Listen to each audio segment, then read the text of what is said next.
Bonjour Nina Godard. Bonjour. Nina, ce matin, vous nous racontez comment une opération publicitaire de Samsung a un peu viré à la catastrophe. Pourtant, ça commençait bien. Ils avaient eu une idée d'une campagne originale chez Samsung pour faire la pub de leur dernier smartphone. À l'automne dernier, ils proposaient aux gens de faire un selfie de l'espace. Alors pour ça, Samsung avait envoyé un petit satellite dans la stratosphère. Il fallait envoyer sa photo, son selfie, au satellite. Le satellite, lui, prenait une photo de la Terre, collait notre tête dessus et ça faisait un selfie de l'espace. C'est plutôt cool.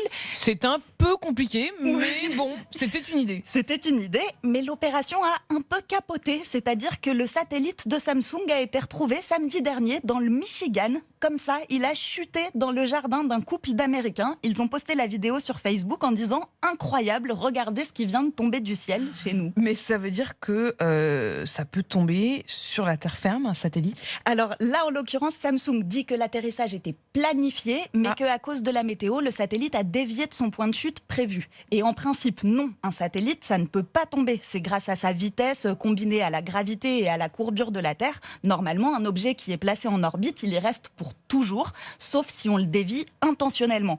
Mais en réalité, les chutes intempestives arrivent beaucoup plus souvent qu'on croit. Comme vous le voyez sur les images, c'est souvent parce qu'il y a tellement de débris autour de la Terre qu'ils se percutent les uns les autres.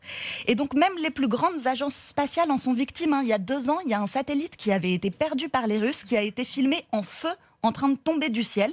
En 2011, cette fois, c'était un satellite de la NASA qui s'est explosé sur le Canada. Et fin 2013, un satellite européen d'1 tonne avait chuté de son orbite. Et à l'époque, le directeur du CNES expliquait que des objets comme ça, il en retombe en moyenne 1 par semaine. Mais c'est pas un peu dangereux, ces satellites qui peuvent tomber à tout moment? Mais surtout quand on sait qu'il y a plus de 30 000 objets qui, en ce moment, se baladent au-dessus de nos têtes. Alors, il n'y a pas que des satellites, il y a aussi toutes sortes de débris spatiaux. Par exemple, il y a quelques années, des centaines de réservoirs de 50 kilos chacun ont chuté d'une fusée Ariane.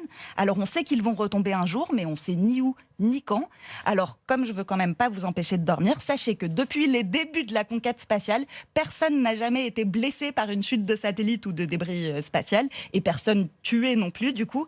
Et comme la surface de la Terre, c'est principalement des mers, des océans, de l'eau, quoi, les chances statistiques qu'on se prenne un débris spatial sur la tête, c'est 65 000 fois moins que d'être touché par la foudre. Bon, je ne sais pas si c'est tout à fait rassurant quand même, Nina.